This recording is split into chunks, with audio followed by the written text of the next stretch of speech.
हमारे सफ़र की शुरुआत ही आंधी तूफान और हल्की फुल्की बारिश के साथ हो रही है। पर हाँ, जब माता रानी के दर्शन करने हैं तो जाना ही है। जल्दी चलो जल्दी चलो जल्दी चलो जल्दी चलो जल्दी चलो हाय गाइस जल्दी चलो पहुंच गए चलो पहुंच गए। हम पहुंच गए हैं न्यू दिल्ली रेलवे स्टेशन। हमने जानबूझ के ही नाइट की ट्रेन बुक करवाई थी ताकि हम रात को आराम से ट्रैवल करें या कहीं सोते हुए जाएं और सुबह मॉर्निंग उठते ही वैष्णो देवी माता के दर्शन करने के लिए चढ़ाई शुरू कर दें। ये है ट्रेन में एंट्री हो गई है हमारी और मेरा बेटा और मेरे दोनों ही बच्चे बड़े ही एक्साइटेड। Morning everyone. मम्मा उठो।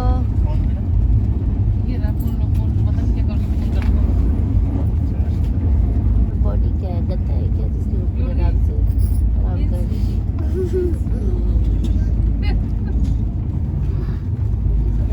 हाँ, दब रहा है, फट जाएगा पेट मेरा।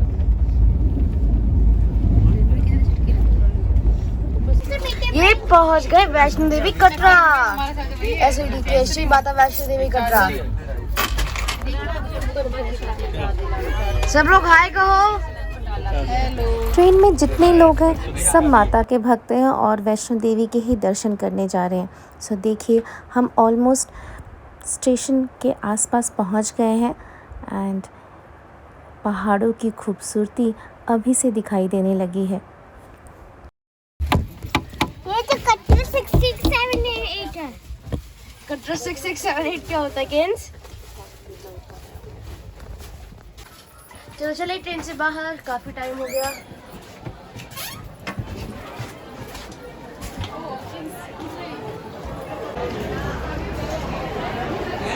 बोर्ड भी लगा है Katra. Hello everyone, my name is Yashni. हम पहुंच चुके हैं अभी वैष्णो देवी कटरा। ये पीछे हमारी ट्रेन खड़ी है। ये देखिए, जैसे आप देख सकते हैं पूरा स्टेशन है यहाँ पे। अरे मम्मा कहाँ जा रहे हो? मेरी मम्मा देखो यहाँ पे निकल रही है। कटरा स्टेशन।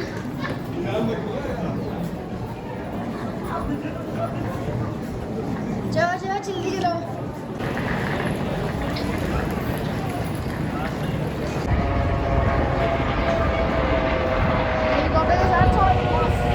ये है SVDK यानी श्री माता वैष्णो देवी कटरा रेलवे स्टेशन। ये स्टार्ट हुआ था 4 जुलाई 2014 में और इसका इनॉग्रेशन किया था हमारे honourable prime minister mister Narendra Modi ji ने। मैं जब लास्ट टाइम आई थी तब आई थिंक मैं आई थी 2010 में, तब ये रेलवे स्टेशन नहीं हुआ करता था और हमें जम्मू तवी रेलवे स्टेशन उतर कर वहाँ से बस करना होता था कटरा जाने के लिए। पर अब गवर्नमेंट ने बहुत अच्छी सुविधा दे दी है, रेलवे स्टेशन भी बहुत अच्छा हो गया है एंड सफ़र भी काफ़ी इजी लग रहा है। देखिए, गर्मी बहुत ज़्यादा है और मेरे बच्चे मस्ती के मूड में। ये हम पहुंच गए हैं रेलवे स्टेशन से कटरा चौक। यहाँ हमने अपना सामान लॉकर में डाला और रेस्ट करने की सोची नहीं और बस सब चढ़ाई शुरू कर दी है। कटरा चौक से फ्रिस्किंग पॉइंट लगभग 1-1.5 किलोमीटर दूर होगा।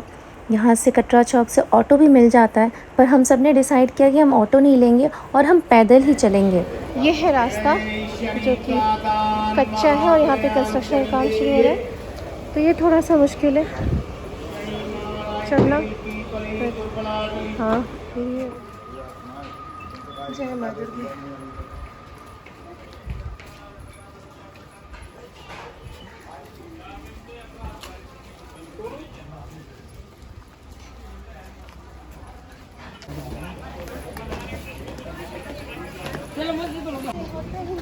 वैष्णो माता ने 14 किलोमीटर चढ़ा होगा।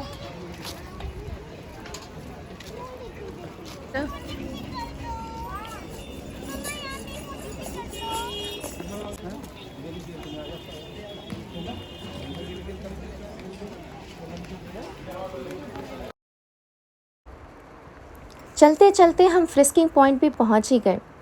ये देखिए, एक्चुअली यहीं से यात्रा पर्ची चेक होती है सबकी और सामान भी चेक होता है और माता वैष्णो देवी के दर्शन करने की चढ़ाई इसी को क्रॉस करके ही स्टार्ट होती है।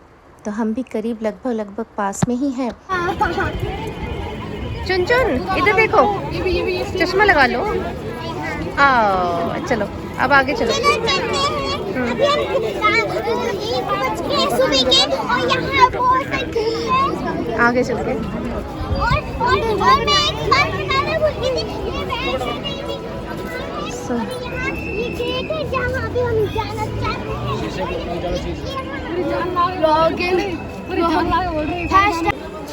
यहाँ लोगों की भीड़ बहुत है, या कहिए भक्तों की भीड़ बहुत है। भक्त शब्द आई थिंक करेक्ट होगा यूज़ करना।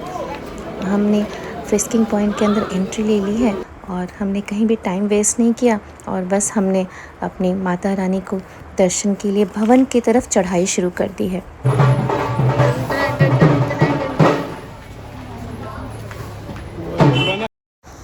यहाँ कोई भी सामान एक्स्ट्रा कैरी करने की ज़रूरत नहीं है क्योंकि इन दुकानों पे लगभग सब कुछ मिलता है। बल्कि हम तो चलते चलते इन दुकानों की खूबसूरती देखते हुए चलने लगे। ये देखिए कितने खूबसूरत सजे हैं ये माता के श्रृंगार से, या माता के जो भी कहें आप बस समझ जाइए। और बहुत अच्छे लग रहे हैं, चाहे वो प्रसाद की दुकान हो, चाहे वो टॉयज़ की दुकान हो, सब बहुत खूबसूरत लग रहे हैं। सो इनको देखते देखते हम आगे पहुंचते चले गए और बहुत ही जल्दी हम बनगंगा की तरफ भी पहुंच गए। ये बनगंगा का पहला स्नान घाट है। ये देखिए यहाँ सब स्नान कर रहे हैं। नियम तो यही कहता है कि यहाँ से स्नान करके ही आगे बढ़ना चाहिए। इस घाट को या इस गंगा को बाल गंगा या बाण गंगा भी कहते हैं। कहते हैं माता रानी ने अपने केशों को यहाँ से धोकर ही आगे गई थी, इसीलिए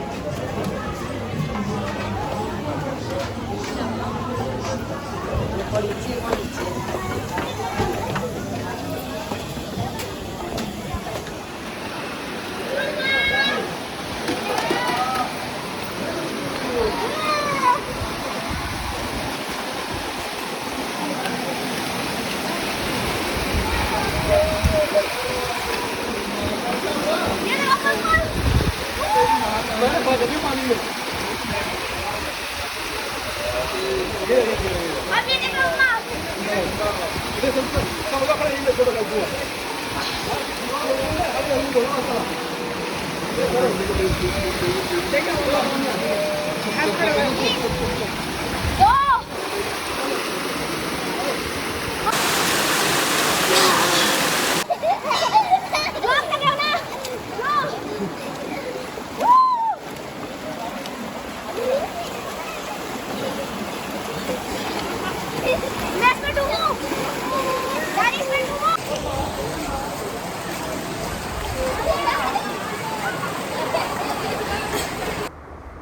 हमने भी यहाँ से स्नान कर कर फ्रेश होकर और पैदल चलने की यात्रा माता के भवन तक शुरू कर दी। बस जय माता दी के जयकारे लगाते जाइए और भवन की तरफ चलते जाइए और इन स्टूडियो की खूबसूरती भी देखते जाइए। बहुत अच्छे लगते हैं मुझे तो ये खूब सजे हुए दुकानें और पहाड़। बस इन्हीं को देखते देखते हम आगे बढ़ते रहे।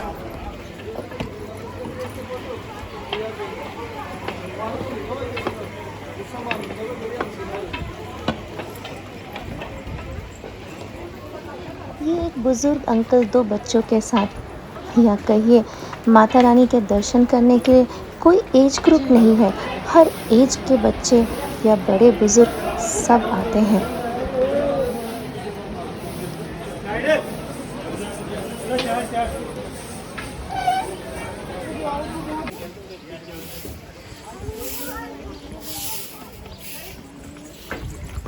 अच्छा बाबू, धूप बहुत तेज़ है और गर्मी भी बहुत ज़्यादा है, पर आगे बढ़ते बढ़ते हम पहुँचे माता रानी के पहले मंदिर। इस मंदिर का नाम है इच्छापूर्ण मंदिर। इस मंदिर के अंदर से दर्शन मैंने कराया है, पर उसके लिए आपको मेरा एक दूसरा ब्लॉग देखना होगा। एक्चुअली एक ब्लॉग में सब दिखाऊंगी तो थोड़ा लंबा हो जाएगा, इसीलिए ये इच्छापूर्ण मंदिर और जो दूसरा है जिसे चरण पादुका कहते हैं, इसे प्रथम दर्शन कहते हैं माता रानी के भवन की तरफ बढ़ने के लिए। तो इसको आपको मेरे चैनल पे जाके दूसरे ब्लॉग में देखना है।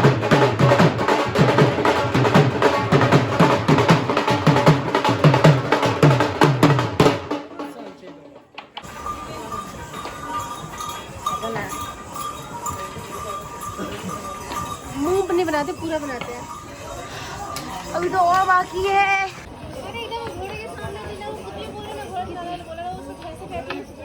ओ कितना ऊपर है हम।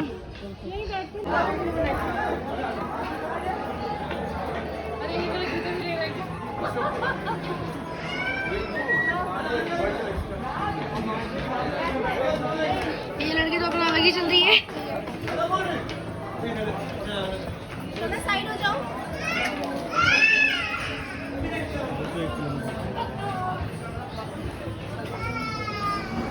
धूप बहुत तेज़ है और गर्मी भी है, लेकिन इस धूप में ये खूबसूरत पहाड़ मुझे तो बहुत अच्छे लगते हैं।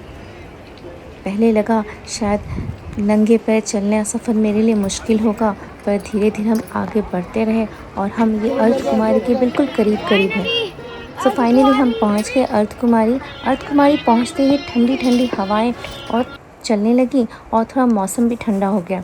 सो हमने यहाँ पे थोड़ी देर रेस्ट किया, थोड़ा खाना पीना खाया न। शाइन बोर्ड का आपको पता है यहाँ पे बहुत अच्छी सर्विस है। ये खूबसूरत पहाड़, थोड़ी फ़ोटो क्लिक करवाई, थोड़ा सा रेस्ट किया, उसके बाद फिर हम आगे बढ़े।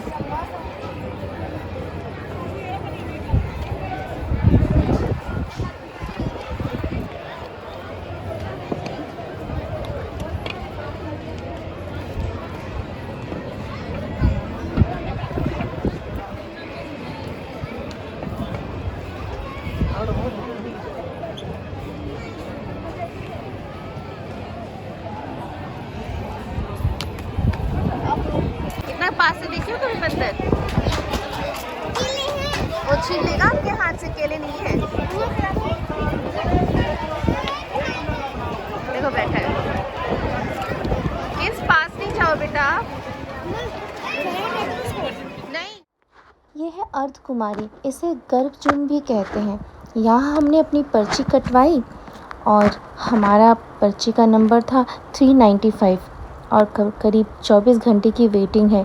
इसलिए हमने सोचा पहले भवन की तरफ माता के दर्शन करके आएँ और फिर अर्धकुमारी जाएंगे। यदि आप माँ वैष्णो देवी के भक्त हैं तो आपको मेरा ये वीडियो ज़रूर अच्छा लगा होगा। माता रानी के नाम पे वीडियो को लाइक कर दीजिए और चैनल पे नए हैं तो सब्सक्राइब कर लीजिए।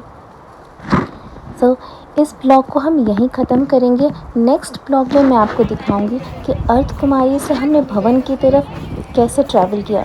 बीच में बहुत आंधी तूफान आया, मौसम भी बहुत ख़राब हो गया था, पर फिर भी रास्ता माता रानी का है, वो आसान हो ही जाता है। तो मिलते हैं आपसे नेक्स्ट ब्लॉग में। तब तक जय माता दी।